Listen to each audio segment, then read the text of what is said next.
धारदार शस्त्रानं वार आणि जन्मदात्या आईनंच पोटच्या पोराला संपवलं. नांदेडमध्ये खळबळजनक घटना. दारू पिऊन भांडण करणाऱ्या मुलाची आईकडून हत्या करण्यात आल्याचा धक्कादायक प्रकार समोर आला आहे. नांदेड जिल्ह्यातील भोकर तालुक्यातील धावरी या गावात ही घटना घडली आहे.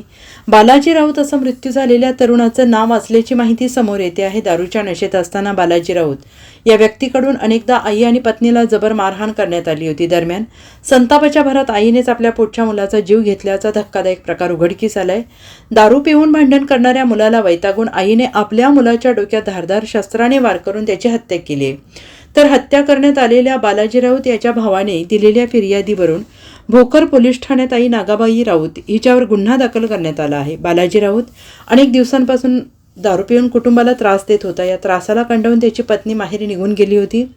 दारू पिऊन बालाजी राऊत आपल्या पत्नीला आईला अर्वाच्य भाषेत शिवीगाळ करायचा आणि एवढंच नाही तर आईला मारहाण देखील करत होता. आणि या त्रासाला कंटाळून आईने आपल्या मुलाला संपवल्याचा धक्कादायक प्रकार घडला आहे. Bureau report SBN Marathi Nanded.